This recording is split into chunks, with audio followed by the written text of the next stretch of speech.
গল্পটি শুরু হয় অ্যাঙ্গাস নামের এক ছেলেকে নিয়ে, যাকে তার মা সমুদ্রে সাঁতার কাটতে পাঠিয়েছেন। কিন্তু সে পানিতে না নেমে চুপচাপ সমুদ্রের তীরে বসে সময় কাটানোর সিদ্ধান্ত নেয়। হঠাৎ তার চোখে পড়ে পানির নিচে ডুবে থাকা এক বিশাল ডিমের উপর। সূর্যের আলো ডিমের উপর পড়তেই এটি চকচক করে ওঠে, আর তখনই অ্যাঙ্গাস সেটিকে পানি থেকে তুলে নেয়। সে মনোযোগ দিয়ে সেটিকে পরীক্ষা করেন। তখনই তার মা অ্যানি এসে তাকে বাড়ি ফেরার নির্দেশ দেয়। অ্যাঙ্গাস দ্রুত ডিমটিকে তার বালতিতে লুকিয়ে ফেলে এবং মায়ের সঙ্গে হাঁটতে লাগে। অ্যানি তার উপর রেগেছিলেন, কারণ অ্যাঙ্গাস পানিতে নামার চেষ্টাই করেনি। তুমি একদম শুকনো, তোমাকে আমি সাঁতার কাটতে পাঠিয়েছি, বসে থাকার জন্য নয়। কিন্তু তখন অ্যাঙ্গাস কিছুই বলে না। বাড়ি পৌঁছানোর সঙ্গে সঙ্গেই সে সোজা ওয়ার্কশপে চলে যায়। কিছুক্ষণ পর তার বোন ক্রিস্টি বাড়ি ফেরেন এবং সে জানতে চাইল অ্যাঙ্গাস আজ সমুদ্রে কি করছিল। অ্যানি বিরক্ত হয়ে বলল, যেমন সবসময় করে থাকে, আজও একা বসেছিল। অন্যদিকে অ্যাঙ্গাস ওয়ার্কশপে তার জিনিসপত্র গোছাচ্ছিল।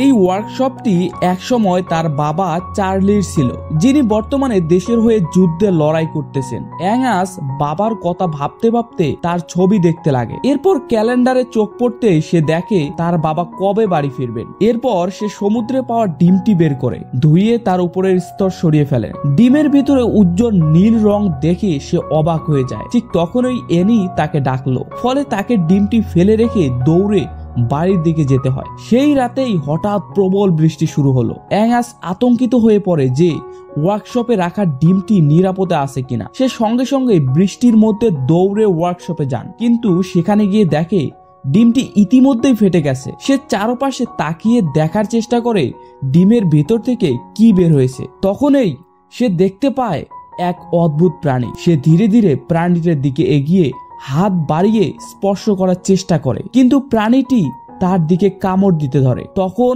এই অ্যাঙ্গাস বুঝতে পারলো যে এটি হয়তো ক্ষুধার্ত। সে দ্রুত তার জন্য খাবার আনতে গেল। তারপর প্রাণীটি শান্ত হয়। এবার অ্যাঙ্গাস স্নেহ ভরে তাকে খাওয়াতে শুরু করেন। ঠিক তখনই আবার অ্যানি তাকে ডাকতে শুরু করে। ফলে বাধ্য হয়ে সে প্রাণীটিকে রেখে ঘুমোতে চলে যায়। পরের দিন সকালে যখন অ্যাঙ্গাস ঘুম থেকে ওঠে, সে দেখতে পেল কিছু সৈন্য তাদের বাড়িতে এসে হাজির হয়েছে। অ্যানি ও ক্রিস্টির সঙ্গে সে সৈন্যদের দেখতে যায়। তারা ক্যাপ্টেন হ্যামিল্টনের সঙ্গে দেখা করেন। হ্যামিল্টন জানালেন, খবর অনুযায়ী শত্রুরা সমুদ্রপথে দেশে অনুপ্রবেশের চেষ্টা করতে পারে, তাই তার দল কিছুদিন এখানেই অবস্থান করবে এবং যুদ্ধের প্রস্তুতি নিবে। এরপর সৈন্যরা বাড়িতে তাদের সরঞ্জাম আনলো এবং প্রস্তুতি নিতে শুরু করে। অ্যানি ক্রিস্টি ও অ্যাঙ্গাসকে ঘরে ফিরে যেতে বললেন। পরে অ্যাঙ্গাস লাইব্রেরিতে যায়, যাতে সে সেই রহস্যময় প্রাণী সম্পর্কে কোনো বই খুঁজে বের করতে পারে। যখন সে একটি বই পেল, তখন সে দ্রুত ওয়ার্কশপে ফিরে যায়, কিন্তু ওখানে সবকিছু এলোমেলো হয়ে পড়েছিল। আর সেই প্রাণীটি তার বাবা চার্লির জুতো চেবানোর চেষ্টা করছিল। ঠিক তখনই অ্যাঙ্গাস বুঝতে পারে যে সে আবার ক্ষুধার্ত হয়েছে। সে রান্নাঘরে গেল খাবার আনতে, কিন্তু সেখানে সৈন্যদের রাঁধুনি সার্জেন্ট স্ট্যাঙ্ক তাকে আটকে দেয়। স্ট্যাঙ্ক বলে, তোমার এখানে আসার অনুমতি নেই। অ্যাঙ্গাস তাকে বোঝানোর চেষ্টা করে যে সে একটু খাবার নিতে চায়, কিন্তু স্ট্যাঙ্ক তাকে পাত্তা দিল না। তখন অ্যাঙ্গাস বলল, আমি কি অন্তত রান্নাঘরের আবর্জনা ফেলে আসতে পারি? এটা শুনেই স্ট্যাঙ্ক রাজি হয়ে যায়। এরপর অ্যাঙ্গাস রান্নাঘরের উচ্ছিল্য খাবার দিয়ে তার নতুন বন্ধুকে খাওয়ান। সে প্রাণীটিকে খেতে দেখে খুব খুশি হয় এবং তার নাম রাখে ক্রুস। এরপর অ্যাঙ্গাস প্রাণীটির সম্পর্কে পড়তে শুরু করে, কিন্তু খুব বেশি তথ্য খুঁজে পেল না। শীঘ্রই ক্রুস সব খাবার শেষ করে ফেলেন। তাই অ্যাঙ্গাস ওয়ার্কশপে একটি বড় পাত্রে পানি ভরে রাখে, যাতে ক্রুস তাতে আনন্দ করে সাঁতার কাটতে পারে। অন্যদিকে ক্যাপ্টেন হ্যামিল্টন তার দলকে শত্রুর সম্ভাব্য আক্রমণের জন্য প্রস্তুতি নেয়। তিনি চেয়েছিলেন তার সৈন্যরা প্রতিটি মুহূর্তের জন্য প্রস্তুত থাকুক। এই সময়ে অ্যাঙ্গাস কিছুক্ষণ ক্রুসকে একা রেখে বাড়িতে যায়, যাতে অ্যানি তাকে সন্দেহ না করেন। কিন্তু পরে দেখা যায় লুইস নামে এক ব্যক্তি তাদের গ্রামে আসে। সে ওয়ার্কশপে গিয়ে অ্যানির সঙ্গে দেখা করে।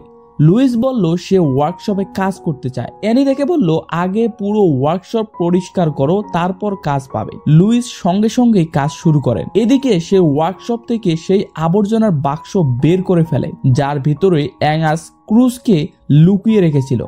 যখন অ্যাঙ্গাস এটা দেখে সে দৌড়ে লুইসকে থামাতে যায়, কিন্তু ততক্ষণ ক্রুজ সেখানে ছিল না। অ্যাঙ্গাস লুইসকে জিজ্ঞেস করেন সে কে এবং ওয়ার্কশপে কি করে। অ্যাঙ্গাস বলল, এটি আমার বাবার ওয়ার্কশপ এবং তিনি খুব শীঘ্রই যুদ্ধ থেকে বাড়ি ফিরবে। এই কথা শুনে লুইস হেসে বলল, শোনো ভাই, তোমার বাবা ফিরে এসে যা খুশি করতে পারেন, কিন্তু যতক্ষণ না তিনি ফিরে আসছেন ততক্ষণ পর্যন্ত এই ওয়ার্কশপটির মালিক আমি। এই কথা শুনে অ্যাঙ্গাস রেগে ওয়ার্কশপ থেকে বেরিয়ে যায় এবং ক্রুজের খোঁজ করতে শুরু করে। এদিকে ক্রুজ অ্যাঙ্গাসের ঘরে ঢুকে পড়ে এবং ঘরের পোষা কুকুর চার্চিল তাকে দেখেই তাড়া করে, কিন্তু সৌভাগ্যবশত কুকুরটি শিকলে বাঁধা থাকায় সে ক্রুজকে ধরতে পারল না। সে ভয়ে দৌড়ে ক্রুজ সোজা বাথরুমে ঢুকে পড়ে। ঠিক তখনই ক্রিস্টি বাথরুমে ঢোকে আর ক্রুজকে দেখে ভয়ে চিৎকার করে দৌড়ে সিঁড়ির দিকে চলে যায়। ক্রিস্টির চিৎকার শুনে অ্যাঙ্গাস বুঝে গেল যে সে ক্রুজকে দেখে ফেলেছে, তাই সে ক্রিস্টিকে শান্ত করে এবং বুঝিয়ে বলে যে ক্রুজ তার পোষা প্রাণী, যা সে সমুদ্রের তীরে পাওয়া এক ডিম থেকে জন্মেছে। ক্রিস্টি তখনও ভীত ছিল, কিন্তু অ্যাঙ্গাস তাকে প্রতিশ্রুতি দিতে বলে যে সে যেন অ্যানিকে কিছু না বলে, কারণ ক্রুজ কারো ক্ষতি করবে না। অন্যদিকে অ্যানি ওয়ার্কশপে লুইসের সঙ্গে দেখা করতে যায়। সে তার স্বামীর কিছু পুরনো জিনিস এনেছে, যার মধ্যে কিছু পোশাক ছিল যা সে লুইসকে দেয়। এই দেখে লুইস জিজ্ঞেস করলো, তাহলে চার্লি কি আর ফিরবে না? অ্যানি ভারী মনে উত্তর দিল, না, সে আর কখনো ফিরবে না।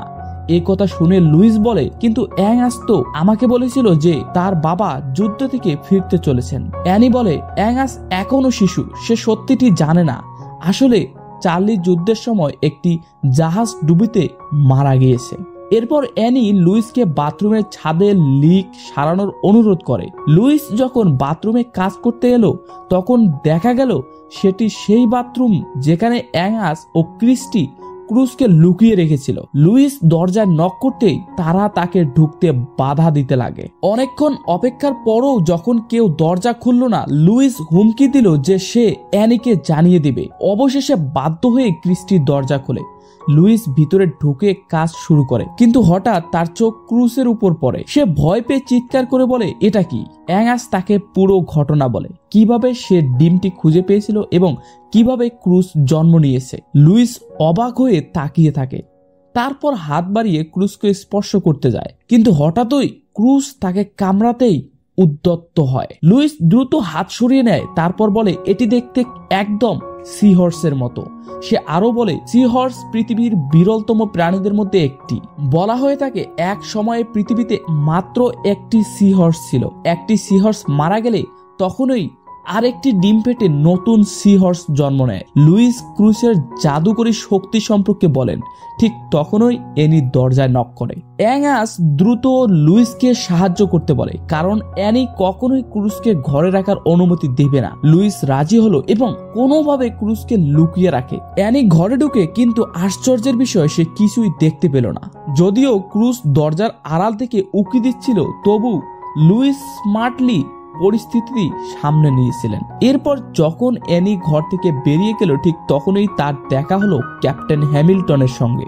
তিনি অ্যানিকে সৈন্যদের সঙ্গে রাতের খাবারে যোগ দিতে আমন্ত্রণ জানালেন। রাতে লুইস অ্যাঙ্গাসকে বলে ক্রুজকে সমুদ্রে ফিরিয়ে দেওয়া উচিত, কারণ সেটাই তার আসল বাসস্থান। কিন্তু অ্যাঙ্গাস একেবারেই রাজি হলো না। সে বলে, ক্রুজের জায়গা শুধু আমার সঙ্গেই। এদিকে সৈন্যদের ডিনার শুরু হয়। অ্যাঙ্গাস কিছুক্ষণের মধ্যে ক্রুজকে বাথরুমে রেখে বাইরে গেলেন, কিন্তু ভুল করে দরজা বন্ধ করতে ভুলে যায়। এই সুযোগে ক্রুজ পালিয়ে যায়। অন্যদিকে স্ট্রাঙ্কের কুকুর চার্চিল ক্রুজের গন্ধ পেয়ে পাগলের মতো তাকে খুঁজতে লাগে। এক পর্যায়ে চার্চিল ক্রুজকে দেখে তার পিছনে ধাওয়া করে। এর মধ্যে ক্রুজ সোজা সৈন্যদের ডিনার টেবিলে উঠে পড়ে আর সব খাবার লন্ডভন্ড হয়ে যায়। তবে সবাই ভাবলো দোষ চার্চিলের। দুঃখী চার্চিল এবার ভালোই বকা খাবে। ক্রুজ দৌড়ে বাইরে একটি ঝর্ণার মধ্যে ঝাঁপ দিল এবং সেখানে প্রচুর মাছ পেয়ে যায় খাওয়ার জন্য। অন্যদিকে অ্যাঙ্গাস পাগলের মতো ক্রুজকে খুঁজছিল। লুইস তাকে বাড়ি ফিরে যেতে বলে, কারণ ডিনার টেবিলের বিশৃঙ্খলার কারণে অ্যানি খুব বিরক্ত ছিল। লুইস আশ্বস্ত করে যে সে নিজে ক্রুজকে খুঁজে এনে দেবে। শেষ পর্যন্ত লুইস ক্রুজকে একটা গোদামের পাশে খুঁজে পায়, কিন্তু এখন সে আগের চেয়ে অনেক বড় হয়ে গেছে। লুইস তৎক্ষণাৎ অ্যাঙ্গাসকে ডেকে আনে এবং অ্যাঙ্গাস যখন ক্রুসকে দেখলো তখন সে বুঝতে পারে ক্রুসকে বিদায় জানানোর সময় এসে গেছে। এরপর তারা ট্রাকে করে ক্রুসকে নিয়ে সমুদ্রের দিকে রওনা হয়। শেষ পর্যন্ত তারা সমুদ্রের তীরে এসে পৌঁছালো এবং কষ্ট হলেও তারা ক্রুসকে মুক্ত করে দিল সমুদ্রে। অ্যাঙ্গাস খুব মন খারাপ করে, কিন্তু তার কাছে আর কোনো উপায় ছিল না। পরের দিন এক ব্যক্তি জিমি তার বন্ধু হিউকে নিয়ে মাছ ধরতে সমুদ্রে যায়। হঠাৎ হিউ অনুভব করে খুব বড় কিছু তাদের জালে আটকে গেছে, কিন্তু যখন তারা জাল টানলো তখন তাদের নৌকাটি প্রায় ডুবে যাওয়ার মতোই অবস্থা হয়। হঠাৎ বিশাল এক ক্রুজ তাদের সামনে উদিত হয়। তারা দুজনেই হতবাক হয়ে গেল, কিন্তু লোভী হিউ বলে, আমরা এটাকে ধরলে লাখ লাখ টাকা পাবো। তবে জিমি এতে রাজি হলো না। এদিকে ক্রুজ তাদের নৌকাটিকে তীরে নিয়ে যেতে শুরু করে। অন্যদিকে ক্যাপ্টেন হ্যামিল্টন অ্যাঙ্গাসকে জানালেন যে তার মা চায় সে সেনাবাহিনীর প্রশিক্ষণ শুরু করুক। অ্যাঙ্গাস সৈন্যদের সাহায্য করা শুরু করে, কিন্তু কিছুদিনের মধ্যেই সে এতে বিরক্ত হয়ে যায়। একদিন ক্যাপ্টেন হ্যামিল্টনের কাছ থেকে পালিয়ে সরাসরি সমুদ্রের দিকে দৌড় দেয়। সে ক্রুজকে বারবার ডাকছিল, কিন্তু কোথাও তার দেখা মিলল না। হতাশ হয়ে সে একটা নৌকায় চেপে নিজেই খুঁজতে বের হলো। কিছুক্ষণ পর আচমকায় জল থেকে বিশাল দেহী ক্রুজ উঠে এলো। হতভম্ব হয়ে গেল। ক্রুজ আগের চেয়ে অনেক বড় হয়ে গেছে, তবু সে সাহস করে লাফিয়ে উঠে বসলো তার প্রিয় বন্ধুর পিঠে। প্রথমে বেশ ভয় লাগে, কিন্তু ক্রুজ ধীরে ধীরে সমুদ্রের মাছ দিয়ে তাকে এক আশ্চর্য সফরে নিয়ে যায়। এত মজা পেল যে ভয়টা যেন একদম উড়ে গেল। কিন্তু বিপদ তখনই দূরে ছিল না। যখন ক্রুজ তাকে ধীরে নামিয়ে দিতে এলো তখনই স্টাঙ্কের কুকুর চার্চিল সেখানে হাজির হলো। চার্চিল তার গন্ধ পেয়েই গর্জন করে ওঠে।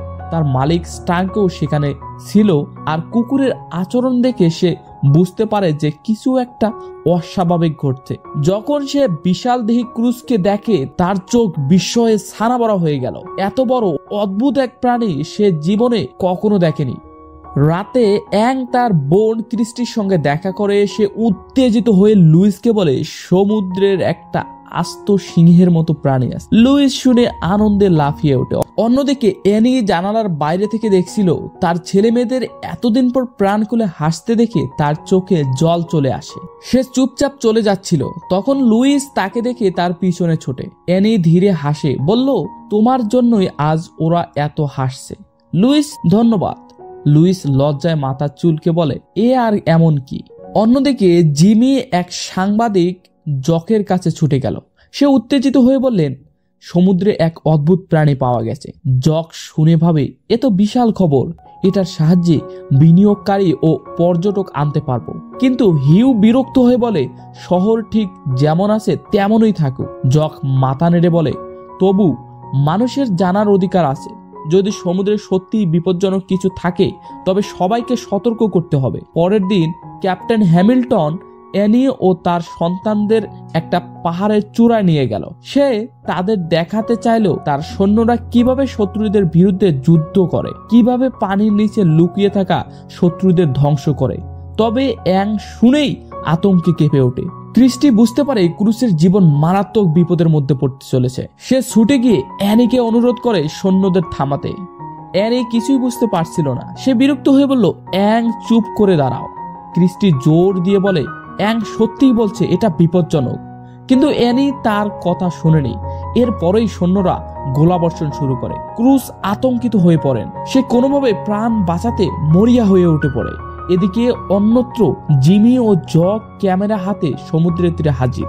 তারা ক্রুসের একটা ছবি তুলতে চাইল, কিন্তু কিছুই দেখতে পেল না। তারা তখন একটা বিশাল আকৃতির নকল ক্রুস বানিয়ে তার ছবি তোলে, পত্রিকার ছাপিয়ে দেয়। পরের দিন যখন স্টাং সংবাদপত্র দেখে সে চমকে উঠল। এটাই তো সেই ভয়ঙ্কর প্রাণী যাকে সে সৈকতে দেখেছিল। তখনই সে তার সৈন্যদের নিয়ে বের হলো। এবার ওটাকে খুঁজে বের করতেই হবে। সেই রাতেই ক্রিস্টি চুপি চুপি এর ঘরে যায়। তারা লুইসকে নিয়ে ঘর থেকে পালায়। তাদের একটাই উদ্দেশ্য, ক্রুজ ঠিক আছে কিনা দেখতে হবে। তারা সৈকতে যায়। হাঁক দিল, ক্রুজ তুমি কোথায়? কিন্তু কোনো সাড়া নেই। তারপর আচমকা পানির গভীর থেকে উঠে এলো এক বিশাল দেহী ক্রুজ। কিন্তু আজ সে আর আগের মতো নেই। তার চোখ জ্বলছে, দেহ ভয়ঙ্কর রূপ নিয়েছে। সে যেন পুরোপুরি বন্য হয়ে উঠেছে। অ্যাংকে সে চিনতেই পারলো না। সে তাকে খেয়ে ফেলার জন্য তেড়ে আসে। অ্যাং, লুইস স্তম্ভ। ক্রুজ আবার সমুদ্রে মিলিয়ে যায় আর অ্যাংস হতাশ হয়ে বলে, সব তোমার জন্য লুইস, তুমি বলেছিলে ওকে সমুদ্রে ছেড়ে দিতে। এদিকে সৈন্যরা স্ট্যাঙ্কের নেতৃত্বে ক্রুজকে খুঁজছিল। তারা অস্ত্র হাতে নৌকায় উঠে পড়ে। তাদের একটাই উদ্দেশ্য, ক্রুজকে মেরে ফেলা। ঠিক তখনই চার্চিল চিৎকার করে ওঠে। স্ট্যাঙ্ক সতর্ক হয়ে সৈন্যদের নির্দেশ দেয়, ওদিকে যাও। চার্চিল কিছু দেখছে, কিন্তু হঠাৎ সমুদ্র প্রচন্ড গর্জন করে উঠল। ক্রুজ প্রবল শক্তিতে নৌকায় ধাক্কা দিল। সবাই পানিতে ছিটকে পড়ল। অন্যদিকে হ্যামিল্টন যখন গোলাগুলির শব্দ শুনে সে ভাবল শত্রুরা হামলা চালিয়েছেন। সে সঙ্গে সঙ্গে সৈন্যদের বলল, শত্রুকে গুড়িয়ে দাও। তখনই অ্যানি আতঙ্কিত হয়ে ছুটে এলো। সে চিৎকার করে বলে, অ্যাং কোথায়? আমার ছেলে কোথায়? ক্রিস্টি কাপা গলায় বলে, সে এখানে নেই। অ্যানি তখনই সিদ্ধান্ত নেয়, আমি অ্যাংকে একা ফেলে যাব না। হ্যামিল্টন অনেক বোঝানোর চেষ্টা করে, কিন্তু অ্যানি অটল রইল। অবশেষে তাকে নিয়েই সৈন্যরা সমুদ্রের দিকে যায়। অন্যদিকে ক্রুজ পুরোপুরি অগ্নিমূর্তি ধারণ করে। সে প্রবল ক্রোধে স্ট্যাঙ্ককে মুখ দিয়ে তুলে নিল। তারপর ঠিক সেই মুহূর্তে অ্যাং দৌড়ে এলো এবং ক্রুজকে থামানোর চেষ্টা করে, কিন্তু ক্রুজ তখন ভয়, ক্ষোভ আর বিভ্রান্তিতে তার কথা শুনছিল না। অ্যাং এবার সাহস করে পানিতে নেমে আরো কাছে যাওয়ার চেষ্টা করে, কিন্তু হঠাৎই তার পা পিছলে যায়।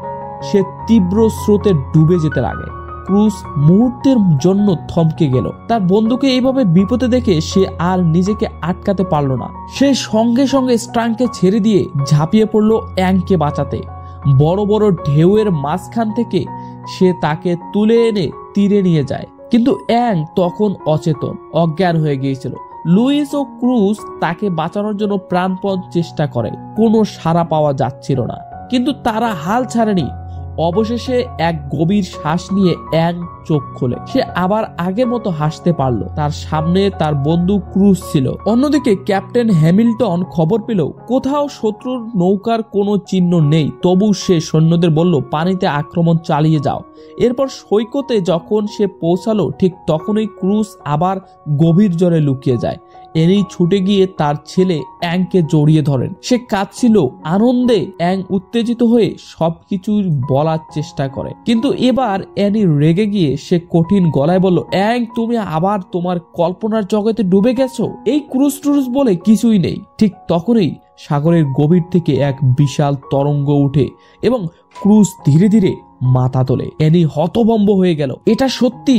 হ্যামিল্টনও বিস্ময়ে জমে গেল। এত বিশাল এক প্রাণী। ঠিক তখনই হ্যামিল্টনের আদেশে সৈন্যরা আবার গুলি চালাতে শুরু করে। অ্যাং এক মুহূর্ত দেরি না করে ঝাঁপিয়ে পড়ল ক্রুজের পিঠে।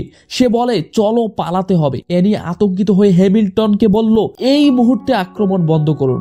হ্যামিল্টন সৈন্যদের থামানোর চেষ্টা করে, কিন্তু ততক্ষণে তাদের রেডিও বিকল হয়ে যায়। সে কেউ তার আদেশ শুনতে পাচ্ছিল না। অ্যানি, লুইস এবং হ্যামিল্টনও দ্রুত নৌকায় উঠে অ্যাং এর পিছু নেয়। এদিকে অ্যাং ক্রুজকে দিক নির্দেশনা দিচ্ছিল। সে সৈন্যদের এড়িয়ে পালানোর চেষ্টা করেন, কিন্তু ঠিক যখন তারা নিরাপদ দূরত্বে পৌঁছাতে চলেছে, সৈন্যরা গভীর পানিতে এক বিশাল জাল ফেললো। জালটা আসলে শত্রুদের ধরার জন্য তৈরি করা হয়েছিল, কিন্তু এবার তার শিকার হলো ক্রুজ। সে আটকে যায়। এদিকে হ্যামিল্টন নৌকার কাছে এসে গেল। লুইস চিৎকার করে বলে, অ্যাং, লাফ দাও। অ্যাং ক্রুজের দিকে তাকায়। তার চোখ ভিজে গেল। সে আস্তে করে বলে, তুমি আমার সেরা বন্ধু ক্রুজ, আমি তোমাকে কোনোদিন ভুলবো না। তারপর সে গভীর শ্বাস নিয়ে লাফ দিল আর হ্যামিল্টনের নৌকায় উঠে এলো। এদিকে ক্রুজ সে তার পুরো শক্তি একত্রিত করে এবং এক বিশাল লাফে জাল ভেদ করে বেরিয়ে যায়। অ্যাং আর তার বন্ধুরা খুশিতে চিৎকার করে উঠল। ক্রুজ নিরাপদ। সৈন্যদের গোলাগুলির মাঝেও সে মুক্তি পেল এবং অদৃশ্য হয়ে গেল গভীর সমুদ্রে।